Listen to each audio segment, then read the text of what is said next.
Baik, assalamualaikum warahmatullahi wabarakatuh.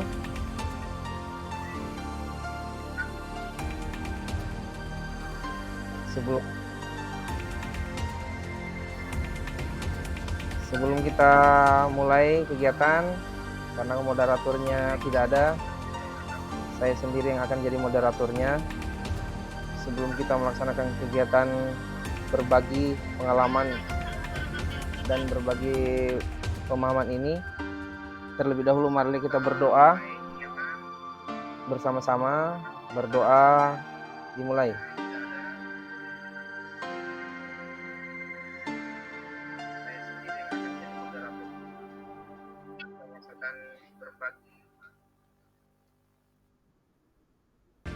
Oke. Baik Bapak Ibu Guru, terima kasih atas waktunya sudah menyediakan waktu untuk hadir di ruangan ini, di Google Meeting ini. Pada kesempatan ini, mohon izin Bapak Ibu Guru, saya ingin berbagi, bukan berarti dalam hal ini saya mengajari Bapak Ibu Guru, karena tugas saya ini adalah tugas aksi nyata pada modul 1.4, yaitu materi terakhir pada paket modul 1 di antara 3 paket modul. Jadi modul 1.4 adalah modul terakhirnya paket 1. Nah, saya ditugaskan untuk berbagi Bapak Ibu Guru tentang pengalaman dan pemahaman saya tentang konsep-konsep inti budaya positif ini. Jadi bukan berarti saya mengajari. Baiklah, kita mulai saja. Perkenalkan, nama saya Iwan Hidayat. Saya bertugas di SMP Negeri 2 Siumpu Barat. Pada kesempatan ini saya akan menjelaskan pemahaman saya tentang konsep-konsep inti budaya positif di sekolah. Jadi dalam hal ini ada beberapa materi yang akan saya sampaikan pada malam hari ini. Yang pertama adalah disiplin positif dan nilai-nilai kebajikan universal. Kedua, teori motivasi, hukuman, penghargaan, dan restitusi. Ketiga, keyakinan kelas. Kemudian keempat, kebutuhan dasar manusia dan dunia berkualitas. 5. Restitusi, yang membahas tentang 5 posisi kontrol guru. Dan terakhir adalah restitusi tentang metode segitiga restitusi. Kita langsung saja. Sebelum itu kita harus mulai dulu tentang bagaimana stimulus respon dan teori kontrol. Jadi pada awalnya ada teori yang bernama stimulus respon yang bisa Bapak Ibu Guru lihat di tabel. Kemudian lanjut ada teori yang baru muncul, yaitu teori kontrol. Di stimulus respon mengatakan bahwa realitas kebutuhan kita itu sama. Sementara di teori kontrol itu realitas kebutuhan kita itu berbeda. Dalam hal ini konteksnya adalah siswa. Jadi tidak semua siswa itu kebutuhannya sama. Jadi di kelas kita itu kebutuhan siswa berbeda-beda. Nah, teori kontrol itu mengatakan seperti itu. Semua orang melihat hal yang sama, tapi di teori kontrol semua orang melihat gambaran berbeda. Jadi di kelas kita tidak semua siswa memiliki pemahaman yang sama, berbeda-beda. Ada juga tentang perilaku buruk dapat dilihat sebagai suatu kesalahan. Sementara di teori kontrol itu semua perilaku memiliki tujuan. Oke. Yang selanjutnya saya lompat-lompat saja Bu ya, mempersingkat. Ada pemaksaan kalau di stimulus respon, sementara di teori kontrol itu mengedepankan kolaborasi dan menciptakan pilihan-pilihan baru. Jadi anak-anak diberikan kebebasan untuk membuat keputusan-keputusan, membuat hal-hal yang ingin dia lakukan terkait pembelajarannya. Kalau stimulus respon itu berpikir menang kalah, sementara di teori kontrol berpikir bagaimana caranya siswa menang, guru juga menang. Jadi masing-masing mendapatkan manfaat. Oke, selanjutnya kita mulai beranjak kepada makna kata disiplin. Selama ini kita mendengar kata disiplin itu, banyakkan orang langsung menganggap bahwa itu berkaitan dengan tata tertib, teratur, harus patuh, dan hukuman. Padahal sesungguhnya berbeda Bapak Ibu Guru, karena belajar tentang disiplin positif itu tidak harus dengan memberikan hukuman ternyata. Justru kalau bisa, hukuman itu tidak boleh digunakan sama sekali, tidak perlu digunakan sama sekali, kecuali jalan terakhir. Jadi itu alternatif. Oke. Nah, sementara Ki Hajar Dewantara mengatakan kaitannya dengan kemerdekaan, beliau mengatakan di mana ada kemerdekaan, disitulah harus ada kedisiplinan yang kuat. Jadi orang yang merdeka atau murid yang merdeka itu dia harus memiliki kedisiplinan yang kuat. Nah, konteksnya bagaimana caranya kita membuat siswa itu kita memiliki disiplin yang kuat. Disiplin yang kuat di sini maksudnya kedisiplinan diri yang memiliki motivasi internal, bukan dari paksaan dari pihak luar. Jadi kalau dikaitkan antara kata merdeka dan disiplin, maka Ki Hajar Dewantara mengatakan merdeka itu artinya tidak hanya terlepas dari perintah, tapi dia juga cakap memerintah dirinya sendiri. Ada satu pakar pendidikan Diane menyatakan bahwa arti kata disiplin itu yaitu belajar. Jadi kata disiplin itu sebenarnya belajar. Jadi bisa juga dikatakan kata disciple, artinya murid atau pengikut. Karena murid itu dia harus paham untuk apa dia belajar, untuk apa dia ikuti pelajaran yang disampaikan oleh guru. Itulah tujuannya kita sebagai guru menyampaikan tujuan pembelajaran di awal-awal pembelajaran. Kemudian apa itu nilai-nilai kebajikan universal?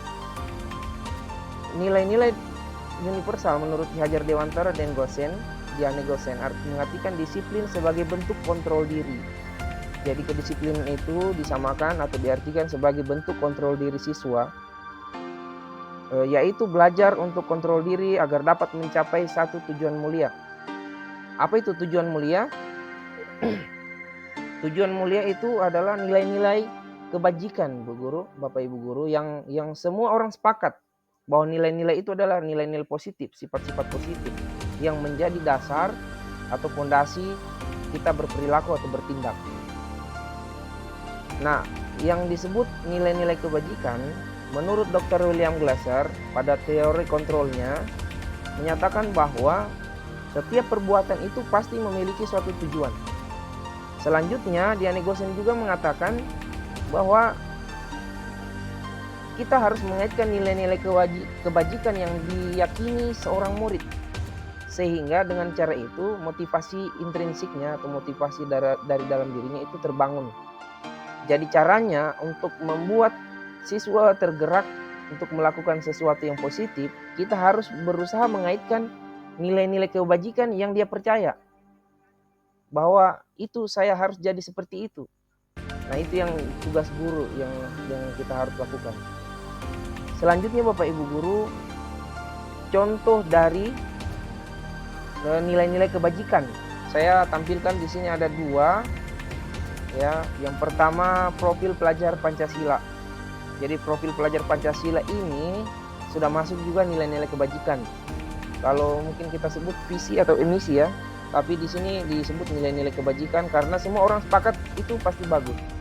Ada juga dari 9 pilar karakter dari miliknya Indonesian Heritage Foundation. Mereka menuliskan 9 nilai-nilai yang mereka ingin capai.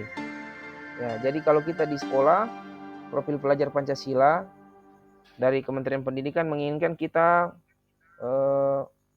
untuk mencapai 6 nilai-nilai dari profil pelajar Pancasila, yaitu beriman bertakwa kepada Tuhan Yang Maha Esa dan berakhlak mulia, mandiri, bernalar kritis, berkebinekaan global, bergotong royong dan kreatif. Ini yang ingin kita capai. Kemudian bagaimana tentang teori motivasi, hukuman, penghargaan dan restitusi? Menurut Diane Gosen mengatakan ada 3 motivasi perilaku manusia. Yang pertama itu untuk menghindari ketidaknyamanan atau hukuman. Jadi mereka biasa bertanya, apa yang akan terjadi apabila saya tidak melakukannya? Jadi mereka melakukan sesuatu karena terpaksa, hanya untuk menghindari ketidaknyamanan atau hukuman. Motivasi kedua yaitu untuk mendapatkan imbalan atau penghargaan atau pujian dari orang lain. Mereka akan bertanya, apa yang akan saya dapatkan apabila saya melakukannya? Jadi seperti itu siswa atau kita juga sebagai guru ada motivasi seperti itu. Yang ketiga, motivasi yang terbaik, yang tertinggi adalah bagaimana untuk menjadi orang yang mereka inginkan. Menghargai diri sendiri dengan nilai-nilai yang mereka punya, yang mereka percayai. Mereka akan bertanya, akan menjadi orang seperti apa apabila saya melakukannya. Oke, jadi ini tiga motivasi. Kita harus berusaha mengenali motivasi siswa di kelas. Mereka termotivasi karena apa? Jadi ada 3 jenis motivasi. Nah, ini tentang hukuman, konsekuensi, dan restitusi. Perbedaannya, kalau hukuman, hukuman itu termasuk kepada identitas gagal. Sementara konsekuensi dan restitusi itu sudah masuk pada identitas sukses. Maksudnya Bapak Ibu Guru, hukuman itu membuat siswa merasa gagal. Ya, merasa gagal atas upaya-upaya yang dia usahakan. Sementara kalau konsekuensi, disiplin dalam bentuk konsekuensi atau disiplin dalam bentuk restitusi itu adalah identitas sukses. Anak-anak bisa dikuatkan. Contohnya misalnya hukuman itu harus sesuatu yang menyakitkan harus terjadi.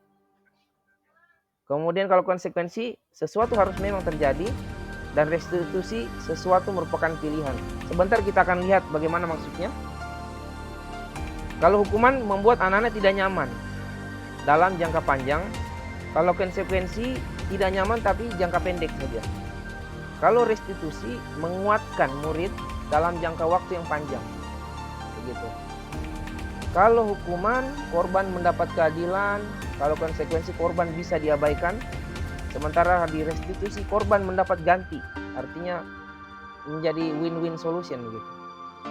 Di hukuman murid tersakiti, kalau di konsekuensi murid akan dibuat tidak nyaman. Sementara restitusi murid akan mendapatkan penguatan. Jadi maksudnya seperti ini Bapak Ibu Guru. Kalau hukuman itu perbedaannya dengan konsekuensi, hukuman itu bersifat tidak terencana atau tiba-tiba. Ketika anak-anak membuat sesuatu, langsung dihukum tanpa ada rencana, ada kesepakatan sebelumnya dengan siswa. Sementara konsekuensi itu sudah disepakati antara guru dengan murid. Apa yang akan terjadi, misalnya besok kalau kalian terlambat datang, maka hukumannya push up 10 kali atau lari-lari 1 kali putaran di lapangan. Itu konsekuensi. Sudah disepakati dulu dengan murid, dengan guru. Tapi kalau hukuman tidak, itu satu arah, hanya mau-maunya guru saja. Jadi itu perbedaannya antara hukuman dengan konsekuensi. Anak tidak tahu apa yang terjadi. Ya, jadi itu terserah guru kalau di hukuman. Sementara di konsekuensi, murid sudah tahu apa yang akan terjadi jika mereka melanggar. Hukuman bersifat satu arah, sementara konsekuensi itu 2 arah, saling menyepakati. Oke. Jadi itu inti perbedaannya Bapak Ibu Guru. Kalau hukuman bisa berupa fisik atau kata-kata yang menyakitkan hati. Tapi kalau konsekuensi diberikan berdasarkan data.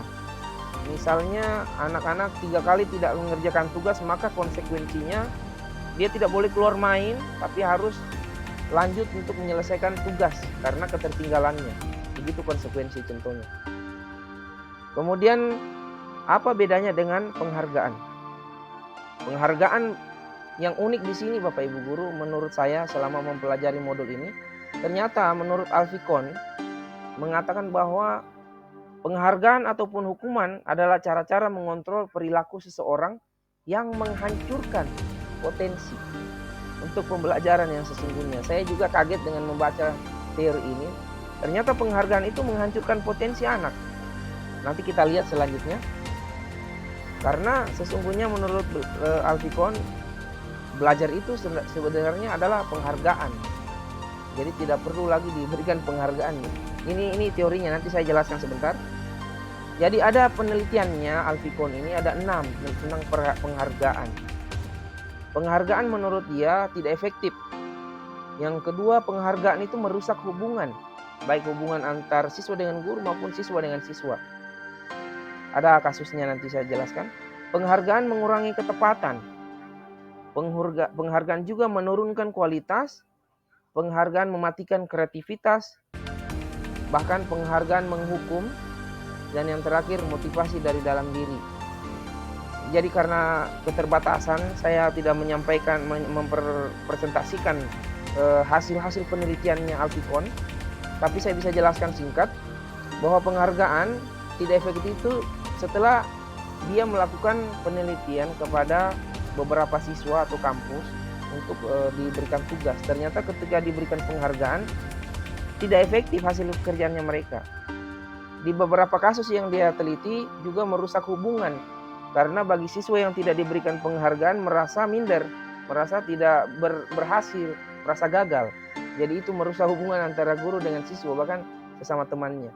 Ada juga yang mengurangi ketepatan ketika ada anak-anak atau mahasiswa yang diberikan tugas untuk menyelesaikan satu proyek, tapi diberikan penghargaan sebelumnya, ternyata itu menurunkan kualitas mereka untuk berkreativitas atau melakukan sesuatu. Nah, yang terakhir ini yang nomor 6 maksud saya, penghargaan menghukum. Jadi yang kayak saya bilang tadi, anak-anak yang tidak berhasil mendapatkan penghargaan merasa dirinya gagal begitu. Jadi terhukum oleh penghargaan. Itulah dampak-dampak negatif menurut hasil penelitian atau pengamatan Alticon. Kemudian yang terbaik dari selain yang saya sebutkan di atas tadi, hukuman, konsekuensi, penghargaan, ini yang menurut pembelajaran di modul 1.4 yang terbaik adalah restitusi. Apa itu restitusi Bapak Ibu Guru? Restitusi adalah proses menciptakan kondisi bagi murid untuk memperbaiki kesalahan mereka. Jadi sehingga mereka bisa kembali kepada kelompok mereka dengan karakter yang lebih kuat menurut dosen ya. Restitusi juga adalah proses kolaboratif yang mengajarkan murid mencari solusi. Kata kuncinya adalah mencari solusi untuk masalah yang mereka buat, serta membantu murid berpikir tentang seperti apa yang mereka inginkan, bagaimana mereka harus memperlakukan orang lain. Saya berikan gambaran bahwa ketika anak melanggar peraturan di sekolah, biasanya kan kita langsung hukum atau kita berikan apalah gitu. Tapi di teori restitusi, kita tidak menghukum anak-anak, tapi kita mencari solusi.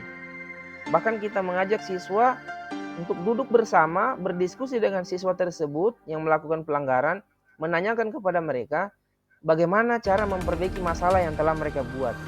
Bagaimana cara mengaitkan nilai-nilai keyakinan positif, keyakinan kebajikan yang kita bahas tadi, yang ada dalam diri mereka supaya mereka bisa perbaiki masalah ini. Jadi dengan cara itu murid dikuatkan, tidak merasa gagal atau dihukum, tapi ditanya bagaimana cara memperbaiki masalah. Sebentar kita akan masuk pada segitiga restitusi. Ciri-ciri restitusi dengan disiplin yang lain itu yang pertama, restitusi itu bukan menebus kesalahan, namun belajar dari kesalahan. Itu perbedaannya. Yang kedua, restitusi memperbaiki hubungan. Ya, ini yang selama ini terjadi antara siswa dengan guru, termasuk saya pribadi, pengalaman saya. Nah, kalau kita terapkan ini, mudah-mudahan saya juga bisa menerapkan. Kita memperbaiki hubungan dengan siswa yang selama ini kita marahi atau kita tegur, sering membuat kesalahan. Yang ketiga, restitusi adalah tawaran, bukan paksaan. Jadi kita memberikan tawaran kepada siswa. Bagaimana solusinya? Menurut kamu solusinya bagaimana untuk menyelesaikan masalah ini? Nanti sebentar ada kata-katanya. Kemudian restitusi itu menuntun melihat ke dalam dirinya siswa. Mau jadi seperti apa tuh siswa? Mau jadi seperti yang bagaimana? Karena kita kaitkan dengan nilai-nilai kebajikan yang murid harapkan, supaya motivasi dalam dirinya tumbuh. Ini yang membuat mereka cepat berubah. Yang kelima, restitusi mencari kebutuhan dasar yang mendasari tindakan. Jadi setiap kesalahan atau pelanggaran yang dilakukan oleh siswa pasti ada alasannya.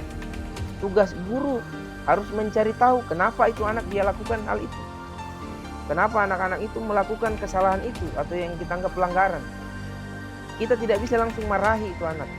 Kita harus cari tahu apa alasannya. Itulah gunanya restitusi. Ada tahapannya, sebentar saya akan jelaskan. Restitusi diri adalah cara paling baik. Yang ketujuh, restitusi fokus pada karakter, bukan tindakan. Jadi restitusi ini membangun karakternya siswa, bukan fokus kepada tindakan apa yang dia telah lakukan, bagaimana dia akan berubah, tapi kita fokus bagaimana karakternya semakin kuat. Yang selanjutnya, restitusi itu menguatkan siswa. 9, restitusi fokus pada solusi. Dan ke-10, restitusi mengembalikan murid yang berbuat salah pada kelompoknya. Maksudnya kelompoknya kepada teman-temannya yang sama dengan yang lain yang berbuat baik selama ini. Nah, kemudian Bapak Ibu Guru, keyakinan kelas, materi khusus selanjutnya materi keyakinan kelas. Jadi pertanyaannya, untuk apa kita menggunakan helm pada saat mengendarai kendaraan? Pasti jawabannya adalah untuk keselamatan. Kemungkinan ya, jawaban Bapak Ibu Guru keselamatan. Untuk apa kita memiliki peraturan harus pakai masker dan cuci tangan setiap saat? Kemungkinan jawaban Bapak Ibu Guru juga adalah kesehatan atau keselamatan. Kedua jawaban seperti ini Bapak Ibu Guru, inilah yang disebut keyakinan kelas. Jadi berbeda dengan peraturan, peraturannya itu jelas, harus pakai helm di jalan atau saat mengendarai motor, itu peraturan konkret. Sementara nilai atau keyakinan kelasnya adalah keselamatan, demi keselamatan. Jadi dia lebih abstrak, tidak terlihat, tapi itu manfaat yang kita dapatkan. Keyakinan kelas, seseorang akan tergerak, lebih bersemangat menjalankan keyakinannya daripada hanya sekedar mengikuti serangkaian peraturan tertulis. Murid-murid juga begitu Bapak Ibu Guru. Mereka perlu mendengarkan, memahami arti sesungguhnya tentang peraturan yang kita berikan. Nah, jadi kita harus menjelaskan apa makna atau apa keyakinan kelas, nilai-nilai yang ada di balik peraturan-peraturan yang kita buat. Nah, untuk saat ini saya diberikan pemahaman bahwa untuk memulai kayak semacam di awal semester ini, kita harus membuat peraturan kelas atau keyakinan kelas yang kita sepakati bersama siswa. Hal itu mungkin saat ini belum terlalu berdampak, tapi pelan-pelan kita biasakan anak-anak ibu, Bapak Ibu Guru, supaya mereka tahu aturan-aturan kelas kita serta keyakinan kelas yang ada di balik peraturan tersebut. Dari situ ada patokan. Ketika mereka melanggar, kita bisa mengingatkan mereka. Ciri-ciri keyakinan kelas seperti ini Bapak Ibu Guru, lebih abstrak daripada peraturan yang lebih rinci. Kemudian keyakinan kelas itu pernyataannya universal. Dan harus kalimatnya dalam bentuk positif.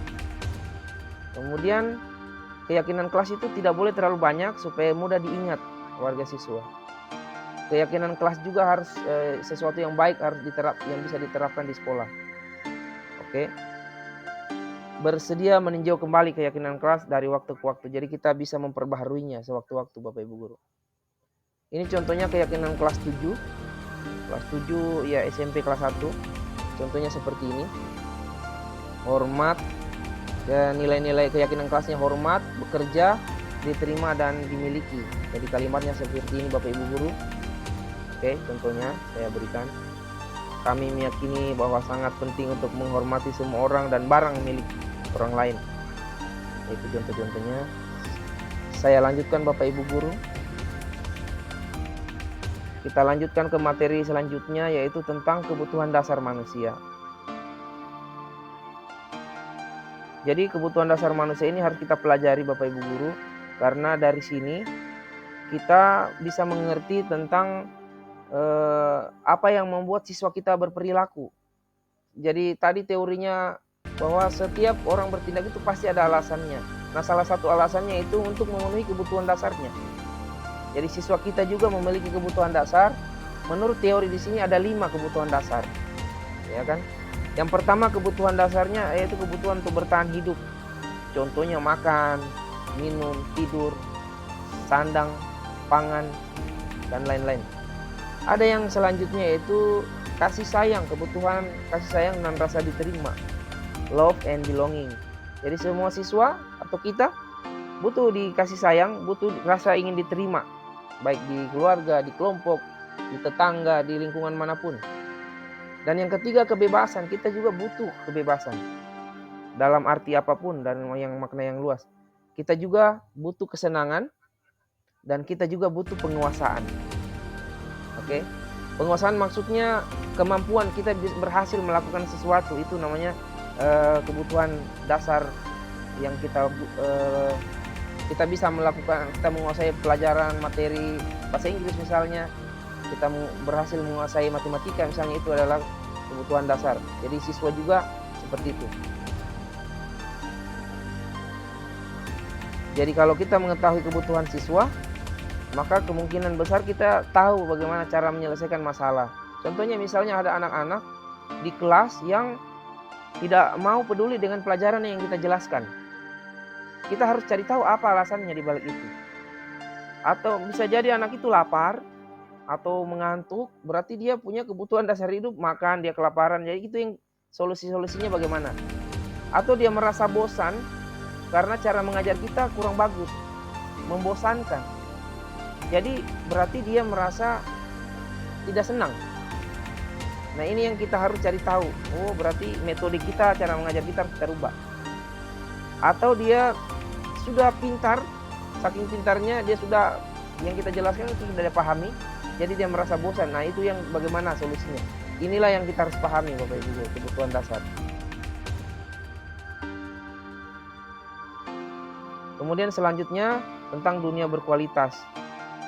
Jadi dunia berkualitas ini maksudnya apapun yang Bapak Ibu pikirkan atau tempat khusus yang ada di pikiran Bapak Ibu guru, yang ada simpan gambaran-gambaran representasi dari semua yang Bapak inginkan, baik berisi orang-orang, hal-hal atau apa saja yang terbaik di hidup Bapak Ibu guru, atau membuat merasa bahagia, apa saja yang membuat Bapak kebutuhan dasarnya terpenuhi.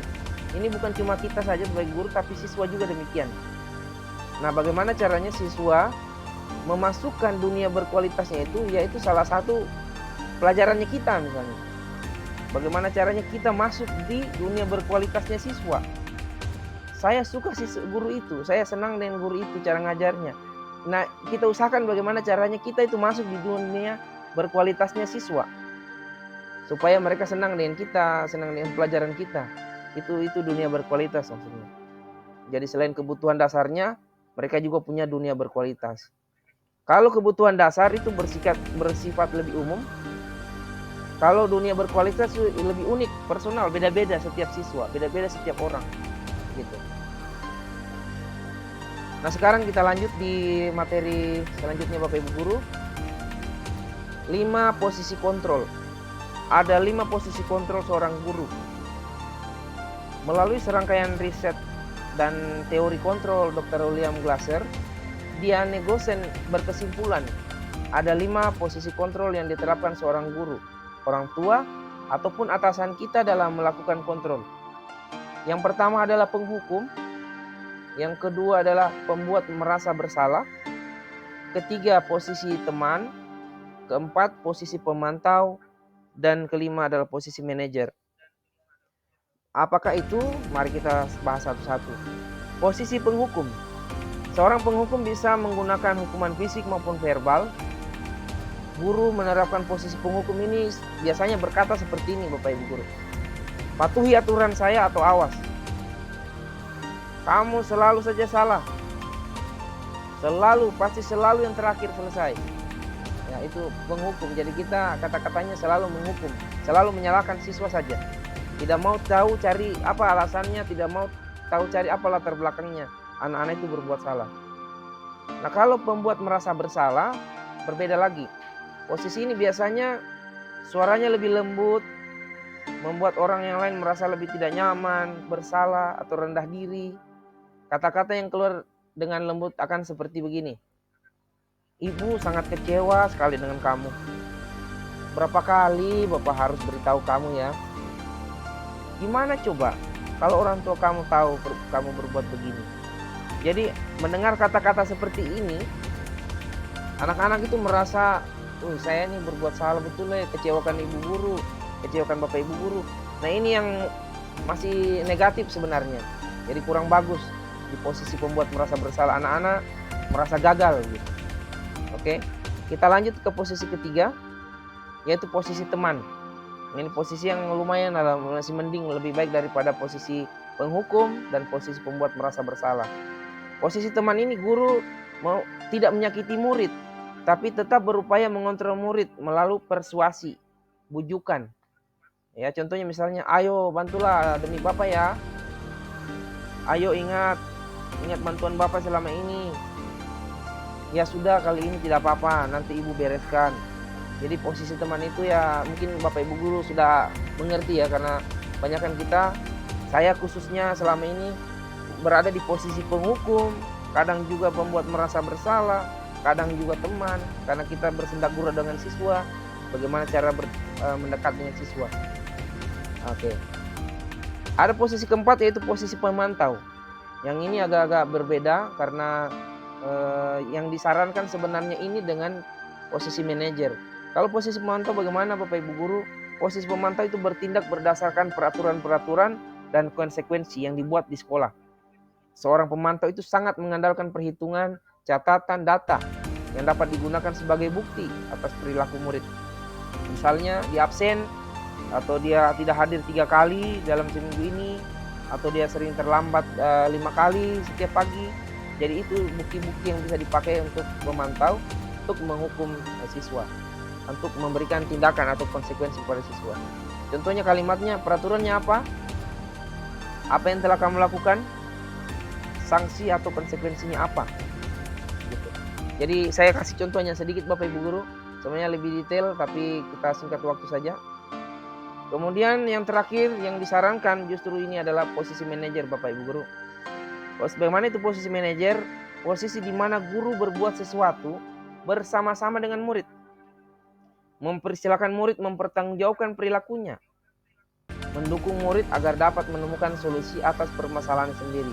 Inilah yang diharapkan pendidikan guru penggerak, bagaimana semua guru mengambil posisi manajer atau paling tidak mengambil posisi pemantau. Pertanyaan-pertanyaan yang akan dilontarkan yaitu apa yang kita yakini, maksudnya nilai-nilai kebajikan apa yang anak-anak itu yakini harusnya menjadi seperti apa. Apakah kamu meyakininya? Jika kamu meyakininya, apakah kamu bersedia memperbaikinya? Kita bertanya kepada siswa seperti itu. Apa rencana kamu untuk memperbaiki hal ini? Jadi kita bertanya kepada mereka, mereka yang memikirkan bagaimana solusinya. Kalau mereka agak kesulitan, baru kita berikan tawaran, solusi-solusi untuk memperbaiki masalahnya. Jadi anak-anak itu dikuatkan. Yang terakhir Bapak Ibu Guru, yaitu tentang materi segitiga restitusi. Diane Gosen dalam bukunya Restitution, Restructuring School Discipline, merancang sebuah tahapan memudahkan para guru dan orang tua melakukan proses untuk menyiapkan anaknya melakukan restitusi, bernama segitiga restitusi. Ada 3 tahapan Bapak Ibu Guru. Yang pertama adalah menstabilkan identitas. Jadi ketika anak-anak berbuat salah, kita tidak bisa langsung kritik, kita tidak bisa langsung marahi, kita panggil dulu dia. Ya, seharusnya saya berikan contoh ini ada tapi belum sempat. Jadi kita panggil dia duduk, tanya apa yang terjadi, nanti dia jelaskan, kemudian kita bilang ya tidak masalah ya, tidak apa-apa buat salah, itu manusiawi. Kamu bukan satu-satunya yang pernah melakukan ini. Pak Guru juga waktu jadi siswa pernah melakukan kesalahan seperti ini. Jadi kita ajak anak-anak untuk menstabilkan identitasnya supaya dia tidak merasa gagal. Kalau sudah tenang, kalau sudah baik, baru kita tanyakan. Namanya lanjut di validasi tindakan yang salah. Kamu pasti punya alasan mengapa kamu melakukan hal itu. Ini sudah masuk validasi tindakan yang salah. Dia bilang, anak-anak, iya Bu, saya punya alasan. Tadi saya bolos karena saya sakit perut misalnya. Jadi kita tanya, apakah bolos itu adalah sesuai keyakinan yang kita sepakati di kelas? Dia bilang tidak Bu. Nah ini validasi tindakan yang salah. Kalau dia sudah mengaku perbuatannya itu salah, baru kita masuk di tahap ketiga, yaitu menanyakan keyakinan kelas. Kira-kira kalau kamu bolos, itu keyakinan apa yang telah dilanggar? Nanti dia jawab ya, yang ini Bu keyakinan apalah kita sepakati. Kemudian baru kita tanya, kira-kira bagaimana caramu? Apakah kamu bersedia memperbaiki masalah ini, kesalahanmu ini? Dia bilang iya Bu, bersedia. Kira-kira rencanamu ke depan bagaimana untuk memperbaiki masalah ini supaya tidak bolos lagi? Nanti dia jelaskan seperti itu. Nah, ini contoh singkat saja Bapak Ibu Guru. Mudah-mudahan ada kesempatan lain waktu saya akan memberikan contoh lengkapnya bagaimana dialog antara guru dengan murid dalam melaksanakan langkah-langkah segitiga restitusi. Jadi kita tidak menghukum, kita tidak memarahi, tapi kita menguatkan siswa dengan langkah-langkah segitiga restitusi. Saya kira demikian Bapak Ibu Guru. Terima kasih banyak atas kesempatannya. Mungkin ada yang ingin ditanyakan. Saya akan tutup layar dulu. Sabar.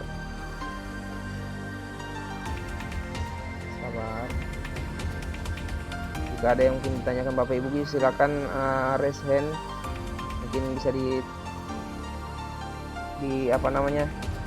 Saya mohon izin untuk screenshot dulu ya. Ya, sudah direkam juga. Ada yang ingin ditanyakan Bapak Ibu guru, silakan. Kalau tidak ada,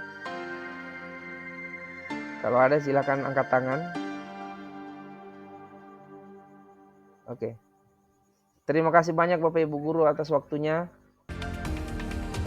Saya mohon maaf atas menyita waktunya. Semoga kita bisa berjumpa di lain waktu. Assalamualaikum warahmatullahi wabarakatuh.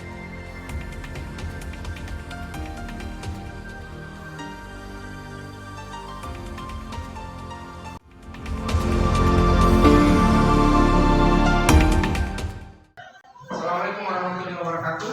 Waalaikumsalam warahmatullahi wabarakatuh. Assalamualaikum warahmatullahi wabarakatuh. Waalaikumsalam warahmatullahi wabarakatuh. Baik, pada kesempatan kali ini kita akan sama-sama membuat keyakinan kelas kita ya. Khusus untuk pelajaran bahasa Inggris. Saya ingin membuat, Pak Guru ingin membuat bersama dengan kalian keyakinan kelas. Apa itu keyakinan kelas? Keyakinan kelas itu adalah nilai-nilai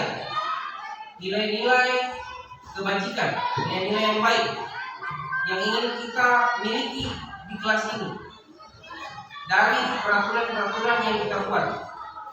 Maksudnya seperti ini. Kita buat peraturan sebentar, peraturan yang kita sepakati antara guru dengan siswa. Maunya di kelas ini dalam pelajaran bahasa Inggris peraturan apa yang kita terapkan? Ya, kita catat satu-satu, masing-masing sebentar catat. Nanti kita tempel-tempel itu pakai ini, pakai kertas ini masing-masing. Dari peraturan-peraturan yang ada, itu nanti kita lihat di balik peraturan ini ada nilai apa yang kita ingin dapatkan, yang ingin kita tuju. Misalnya begini, ada peraturan di jalan, polisi bilang kalau naik motor harus pakai helm, ya kan? Itu kan peraturannya, tulisannya pakailah helm saat mengendarai motor. Itu kan peraturannya. Kira-kira nilai di belakangnya itu, di baliknya peraturan itu apa itu nilainya? Supaya apa? Supaya selamat. Itulah keselamatan itu namanya nilai. Keselamatan itu yang disebut nilai. Nilai-nilai itu yang kita sebut keyakinan kelas. Bahwa kalau kita pakai helm itu supaya kita selamat. Nah, kita mau bikin peraturan-peraturan itu di kelas. Misalnya, jangan ribut. Misalnya itu, jangan ribut. Keyakinan apa kira-kira itu jangan ribut? Supaya apa itu jangan ribut? Supaya menurut kamu, kenapa Pak? Salah benar nggak ada masalah, nggak takut. Supaya apa itu? Jangan ribut. Kelas mau ribut, kita bikin peraturan nggak boleh ribut di kelas. Itu apa itu kira-kira nilainya di belakang itu? Supaya tidak mengganggu. Tidak mengganggu berarti aman kan? Nyaman kan?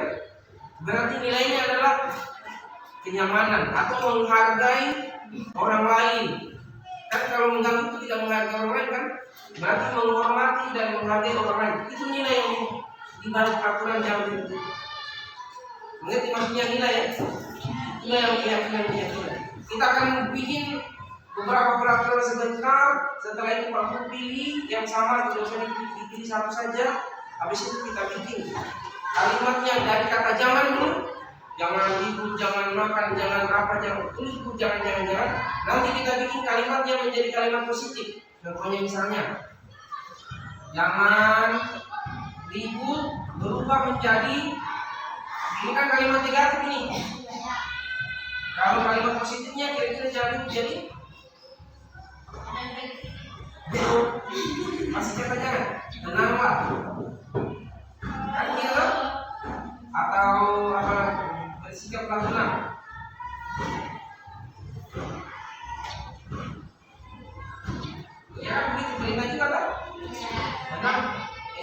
tenang nggak? Jangan ribut, tenang nggak? Sikaplah tenang. Sama kan? Jadi kalimat negatif dulu, bikin sebentar kalimat negatif dulu supaya gampang. Habis itu kamu kan carikan yang begini ya, kalimat positifnya. Dari kalimat positif, dari sekian banyak peraturan kita pilih yang mana yang cocok untuk kita, yang kita bisa jalankan. Baru kita pilih keyakinannya. 1, bikin kalimat negatifnya. 2, bikin kalimat positifnya. 3, kita pilih sama-sama yang mana yang kita sepakati 6 bulan ke depan. Setelah itu kita pilih keyakinan apa yang ada di situ. Itu yang kita sepakati. Nanti akan menciri, Bisa kira-kira? Bisa. Oke. Penghapusnya, minta lagi penghapus. Kita bikin dari awal. Terus ada yang sama.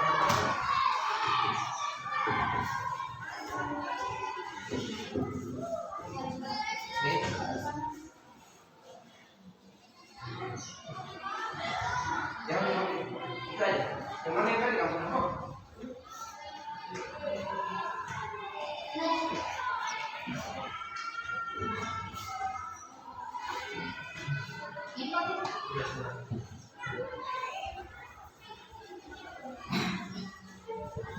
Kenapa kalian tidak puas? Karena selama ini kita belajar tidak ada peraturan. Kita harus punya nilai-nilai di dalam diri. Saya mau jadi siswa yang seperti ini deh. Kenapa harus ada keyakinan itu di dalam? Kita menanamkan itu tujuannya untuk ada disiplin. Jadi disiplin diri itu mau ada gurumu kah, mau tidak ada gurumu, kau lakukan itu. Bukan karena mau dapat pujiannya Pak Guru, bukan mau kasih lihat guru baru kita disiplin kan. Disiplin diri itu siswa yang mau berubah. Ada gurunya, mau dipuji kah atau tidak kah, dia bikin itu. Dia lakukan itu karena memang dia harga dirinya. Maksudnya dia harga diri. Saya itu orang yang menghormati orang lain, saya harus jaga itu. Begitu maksudnya keyakinan keras. Harus ada keyakinan dalam diri. Daftar peraturan. Jadi pakai kata jangan ya. Pakai kata negatif, pakai jangan-jangan aja semua dulu.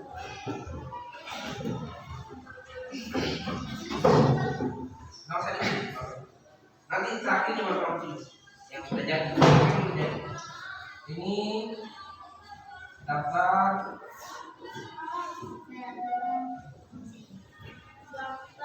peraturan pakai kalimat positif ya.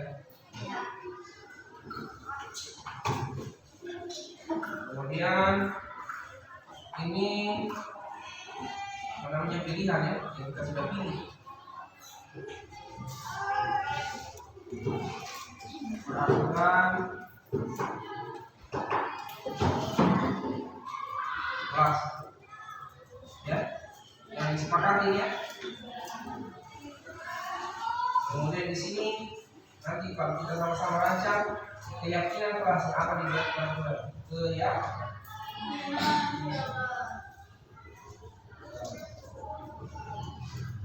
Oke, Pak Guru akan bagikan ini.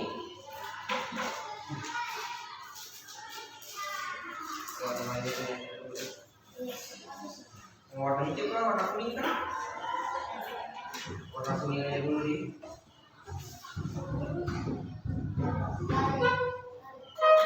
Merah satu-satu. Kamu boleh tulis peraturan ini 2 atau 3 yang penting muat. Misalnya jangan apa, jangan apa, jangan apa.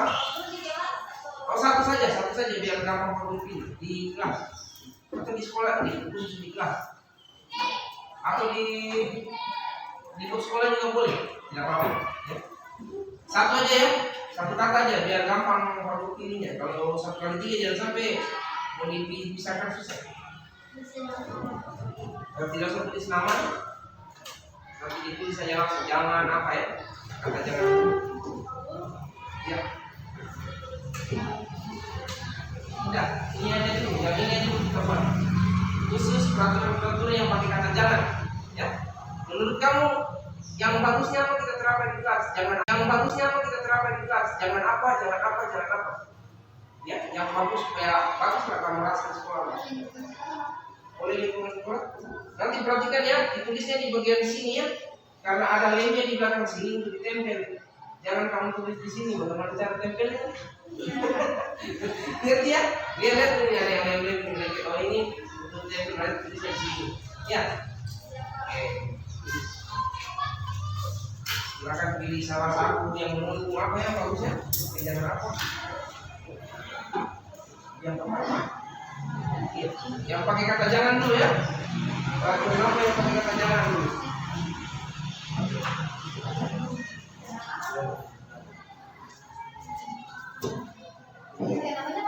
Tidak mau tulis nama, kalau saya ini sesuatu lagi.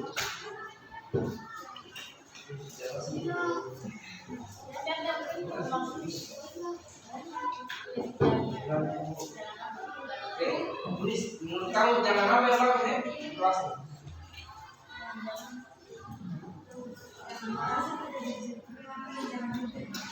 Oke. Ini yang pakai salah dulu. Tulis peraturan yang menggunakan kata jangan.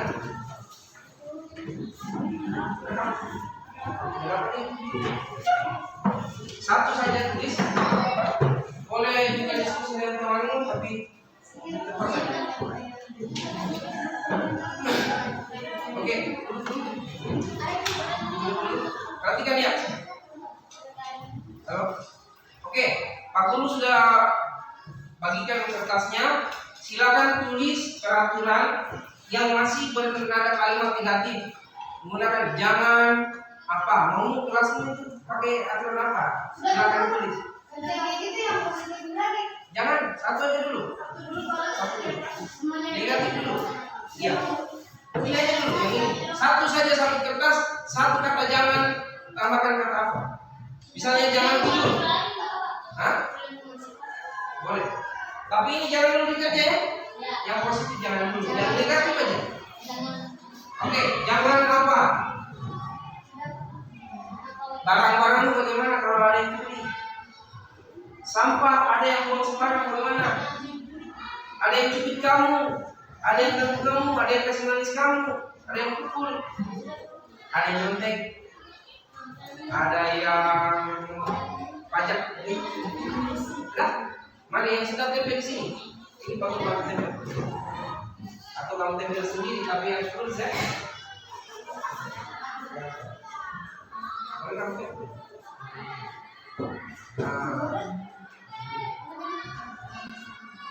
Oke, silakan yang sudah maju. Dia sudah maju, silakan. Kan yang bikin, makanya kita sepakati yang bikin aturan kan kalian tuh, bukan Pak Guru tuh. Nah, makanya.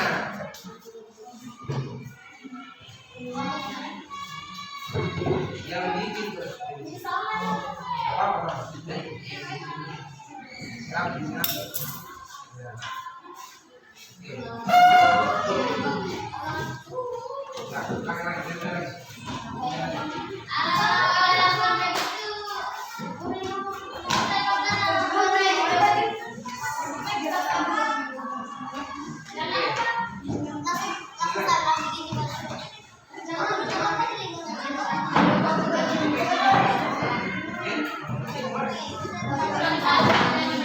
Ayo kembali ke depan dulu ya saya.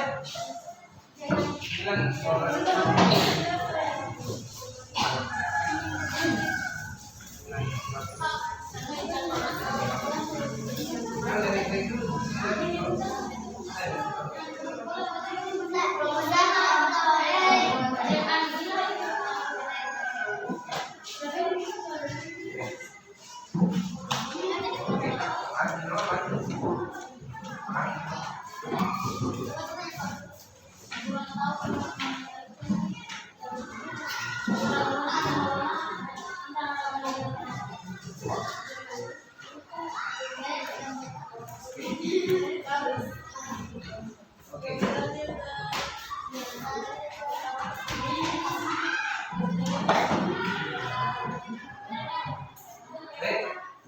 Sebentar kertas kedua tulis nama biar Pak Guru juga kenal nama ya. Nah, tulis nama panggilan aja dulu. Nanti ada 3 kali, ada 4 kali nih. Nanti nama lengkap. Sudah semua? Ya. 1, 2, 3, 4, 5, 6, 8, 9, 10, 11, 12, 13, 14, 15, 16, 17 ya? Ya. 7, 11, oke, 17 orang. Oke, aku bacakan dengarkan ya. Tidak usah ketawa.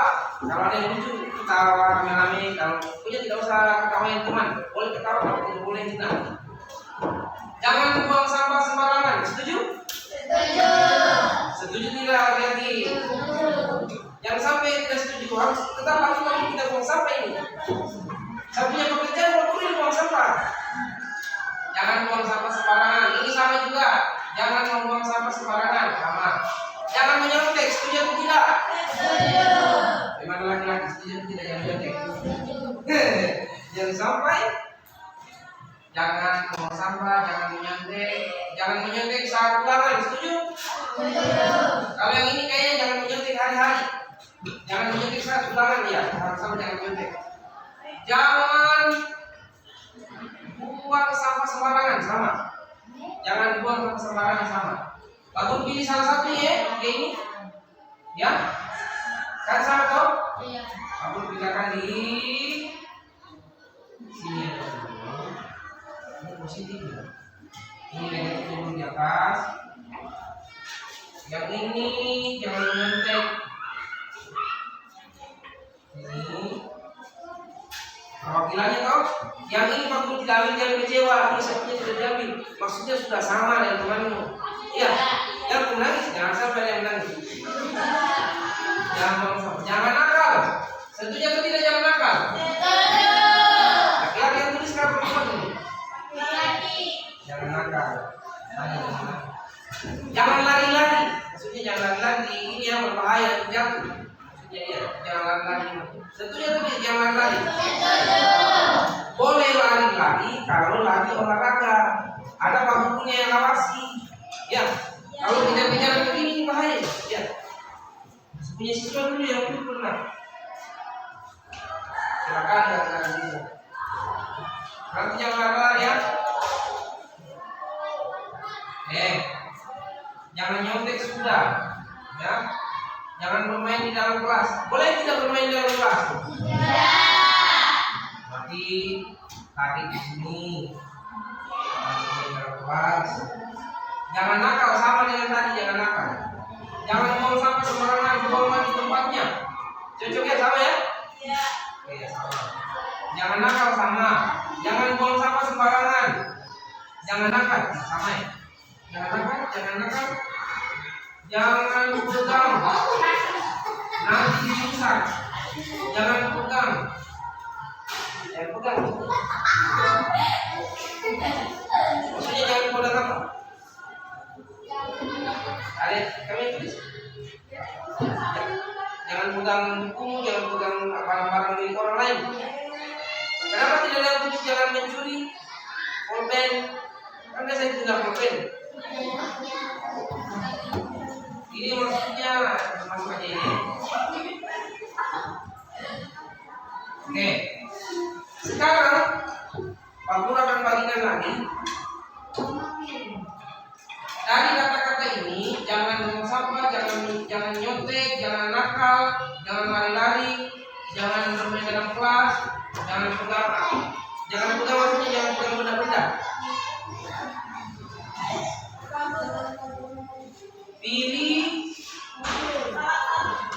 kalimat positifnya. Khusus jangan buang sampah sembarangan. Saya berikan kelompok yang 4 orang ini. Ya. Diskusikan kira-kira kalimat positifnya jangan buang sampah sembarangan itu bagaimana? Ya, aturannya? Iya. Kemudian jangan menyontek. Saya khususkan yang 3 orang ini. Diskusikan bagaimana kalimat positifnya jangan menyontek. Sebentar Pak Guru kasih contoh. Jangan nakal. Tolong ini. Jangan jatuh anjing. Jangan nakal itu kalimat positifnya bagaimana? Ya, sebentar Pak Guru ajar contohnya. Jangan lari-lari, pelari-pelari kayaknya. Jangan lari-lari 3 orang bikin kalimat positifnya apa? Kemudian jangan bermain dalam kelas 3 orang. Jangan bermain dalam kelas. Ya. Nanti yang satu ini jangan Aku tambahkan deh. Jangan mencuri. Aku tambahkan deh. Jangan mencuri. Aku juga kan harus buat kesepakatan. Jangan mencuri pulpen. Ya, Bu. Jangan mencuri barang milik rumah. Oke, ini 40 ya.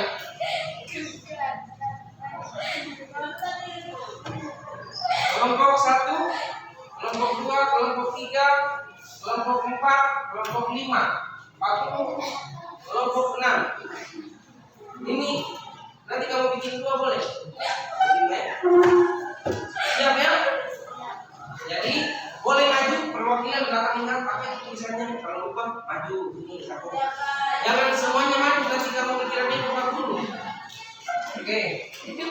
Maju. Ini uang 2 juta. 1 juta. Kayak gini. 500.000.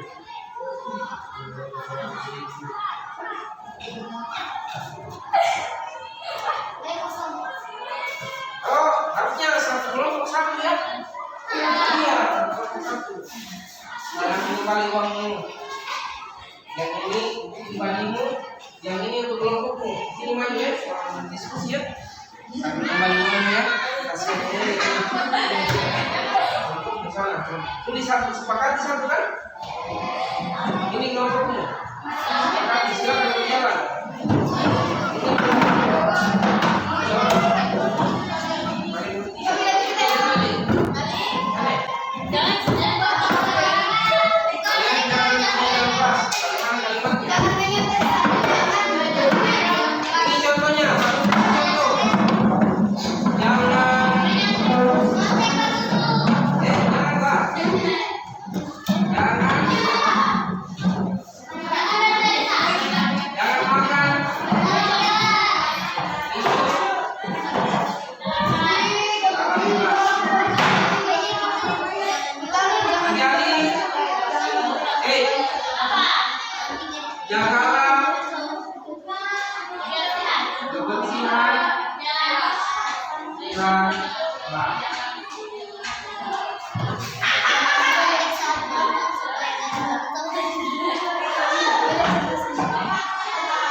Akan buang sampah nanti di Jakarta.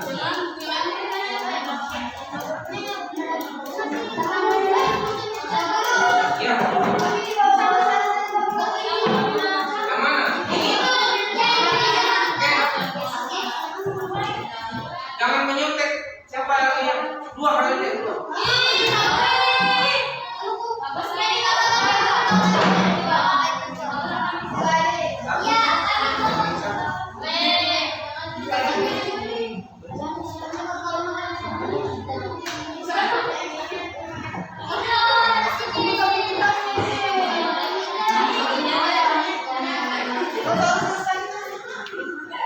Tidak boleh pakai kata jangan lagi ya. Kalau kalimat positif, tidak boleh pakai kata jangan lagi.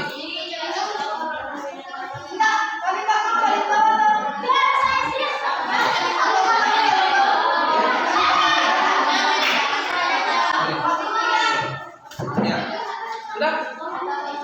Yang kata positif tidak boleh pakai kata jangan lagi. Sedang barang lagi harus meminta izin. Meminta izin yang barang.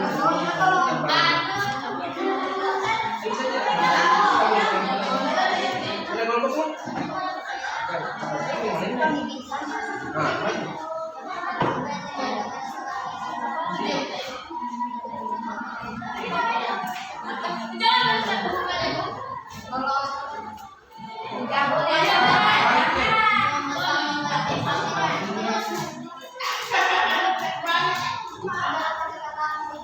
Jangan melipat kata jangan.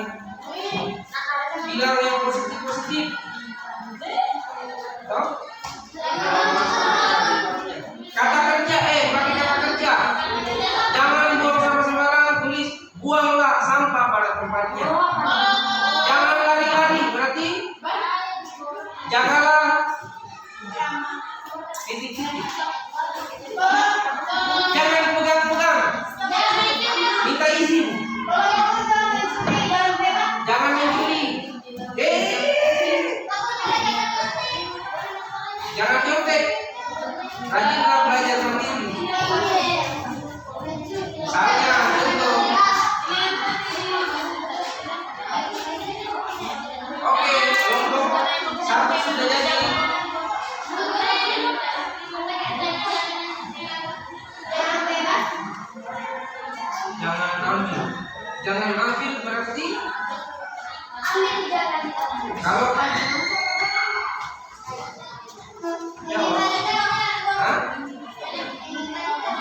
Jangan menyontek, kira-kira kalau jangan menyontek apa? Hah? Ya kita satu kelas aja. Kalau jangan menyontek, kira-kira kalimat positifnya apa? Belajarlah dengan rajin. Atau rajinlah belajar. Apa tuh? Supaya tidak menyontek tuh. Nanti pakai tulis apa? Belajar yang rajin atau rajin yang belajar? Belajar. Oh, kata kerjanya dulu. Belajarlah yang belajarlah dengan rajin ya.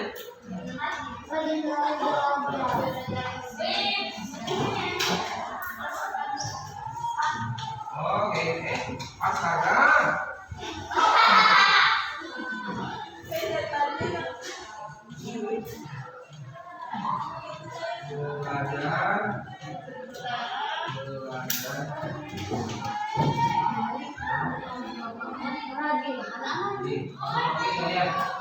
Oke, sudah jadi. Dari peraturan kata negatif, jangan buang sampah sembarangan, diubah menjadi kalimat positif. Buanglah sampah pada tempatnya. Sepakat atau tidak? Jadi kalau tidak ada tempat sampah, simpan dulu sampahmu di kantong terserah kamu. Nanti kamu keluar, dia tong sampah buang. Jangan kotori plastik. Kan katanya tempat ini, kamu sayang ini. Harusnya kamu sayang. Makanya jaga kebersihannya. Buanglah sampah pada tempatnya. Kemudian jangan menyontek. Tadi kita sama-sama sepakati, Pak Kuri yang waktu itu tulisannya, belajarlah yang rajin. Sepakat atau tidak?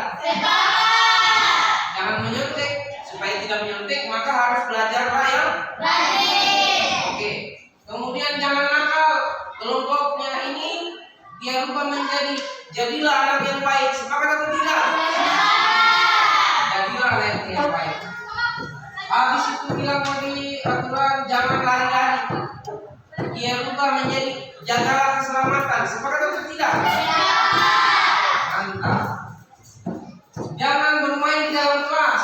Dia rubah menjadi jagalah keamanan kelas. Kan jangan bermain itu ribut. Dia kan ribut tuh? Tidak aman tuh? Makanya dia tulis jagalah keamanan kelas. Sepakat atau tidak?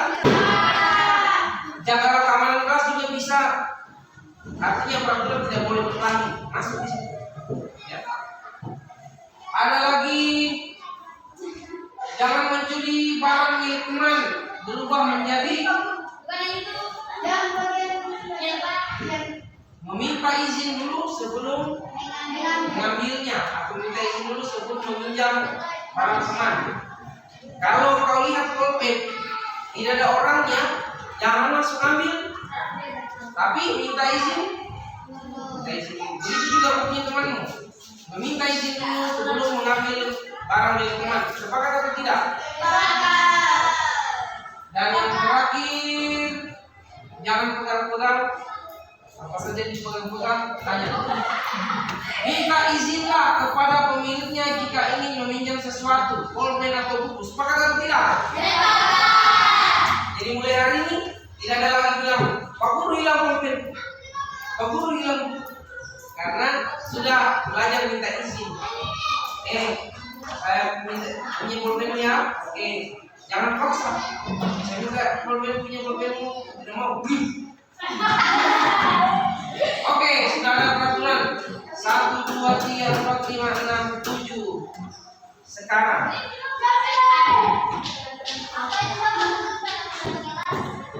peraturan kelas ini peraturan kelas. Ini dapat peraturan, ini peraturan kelasnya sebentar. Contohnya begini, ini kalimat negatif, oh, dirubah jadi kalimat positif. Maupun lagi rekam gimana? Ada yang selalu yang mau dikasih buat lagi rekam. Ini kan kalimat negatif berubah menjadi kalimat positif. Kalimat negatif berubah menjadi kalimat positif. Oh, kita mau tulis peraturan kelasnya, ini mau ditulis ulang di sini, yang mau dipindahkan di sini. Ya, jadi pindahkan lagi. Tulis saja di sini deh. 1. Buang sampah. Sampah pada tempatnya.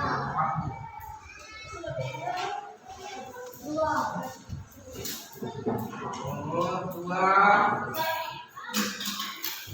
jadilah anak yang baik. 3, jagalah keselamatan diri. 4, ini sama ya, yang ini sama ya. Minta izin, sama-sama minta izin ya. Kamu satukan aja ya, yang ini aja yang lengkap. Minta izinlah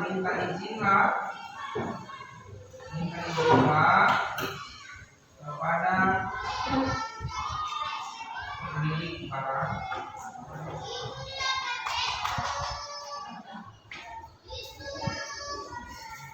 Tiga,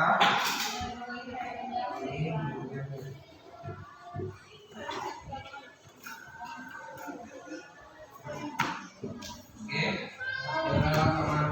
ini yang terakhir yang penting juga. Belajarlah dengan rajin.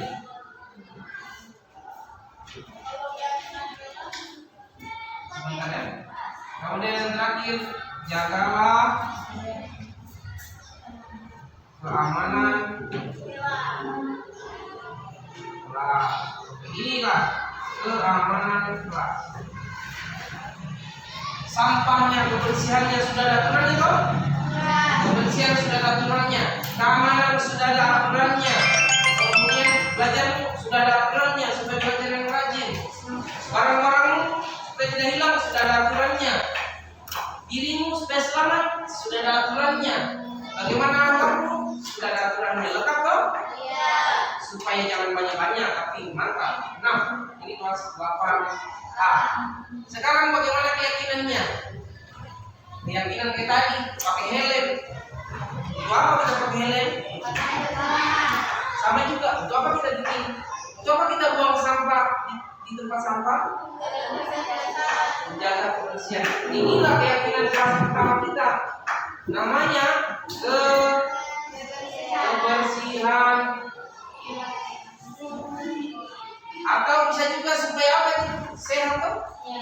Supaya sehat. Bisa juga sehat. Kesehatan. Dari buang sampah ini pada tempatnya ada 2, kebersihan, kesehatan. Tambah lagi, jadilah anak yang baik. Supaya apa tuh jadi anak yang baik? Jadi anak yang baik. Pak Guru bantu deh. Pak Guru bantu ya. Ada nama-nama kata-kata bicara namanya kebajikan.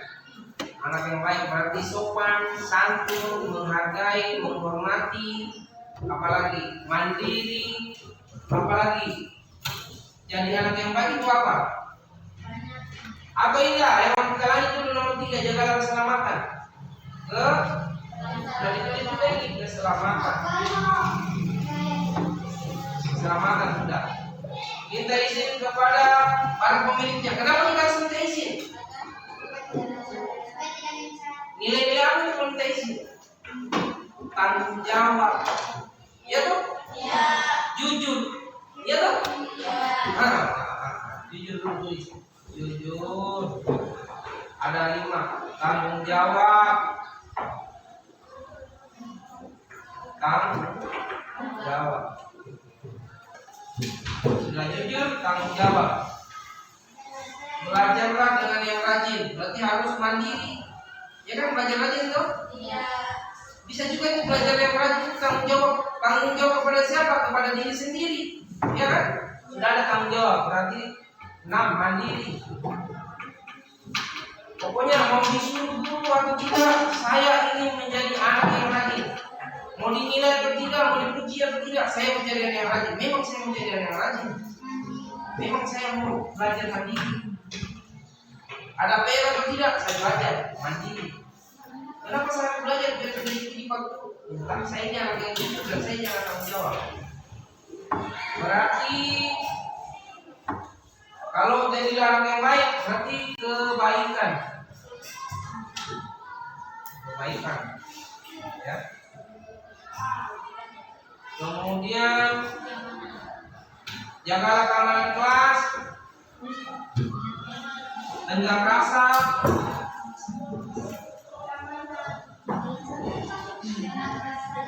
atau menghormati orang lain, saling menghormati. Apa itu pakul tenggang rasa? Tenggang rasa itu kita tidak memukul teman, kita tidak ganggu teman. Tenggang rasa itu mesti kita rasa. Rasanya belajar perasaan tenggang rasa. Ya, saling menghormati.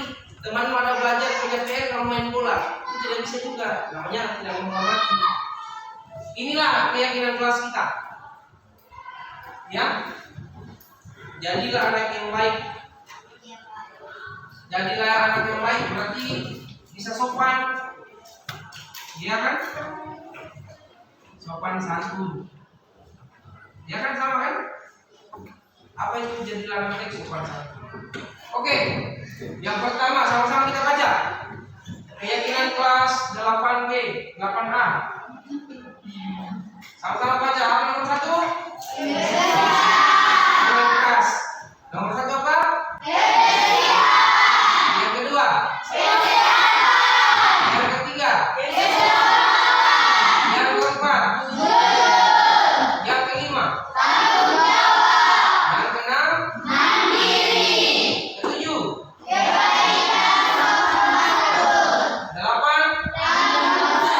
Tenggang rasa. Sama-sama. 1, 2, 3. 9. Bisa kira-kira disepakati yang ini? Bisa. Yang kita pakai yang ini. Yang ini peraturan kelasnya, dan yang kita percayakan, yang kita ingat-ingat. Keyakinan kelas kita ada 9 poin. Peraturannya ada 6. Bisa ya? Bisa. Atau mau dikurangi? Tidak. Nah, dikurangi boleh. Terserah kalian, karena kalian yang akan jalani, guru yang akan mengontrol. Jadi nanti tidak ada lagi perlu dengan saya Pak Guru, saya terpaksa curi pulpennya temanku. Karena kita sudah sepakat. Ya. Oke. Silakan dicatat yang ini. Silakan dicatat. Ya. Buku apa saja yang bisa kamu lihat tiap hari. Silakan dicatat, semuanya harus dicatat. Ini peraturan Pak. Yang ini ada dicatat dengan yang ini dicatat. Dan itu harus diingat terus. Oke, silakan dicatat. Boleh di bahasa Inggris. Di bahasa Inggris. Oke, saya rasa sambil kalian ini, saya tutup ya, tutup videonya. Lihat tempat dulu, lihat tempat dulu. Baiklah anak-anak, kita sudah selesai pada tahap terakhir. Kita sudah menyelesaikan membuat peraturan kelas, kita sudah sampai membuat keyakinan kelas kita. Alhamdulillah ada 6 peraturan yang kita sepakati secara bersama-sama, dan juga ternyata ada 9 keyakinan yang kita akan laksanakan sama-sama. Jadi saya kira cukup sekian. Terima kasih banyak atas kerjasamanya. Semoga kita bisa selalu sukses bersama. Assalamualaikum warahmatullahi wabarakatuh. Waalaikumsalam warahmatullahi wabarakatuh. Oke, tepuk tangan dulu buat kelas 8A.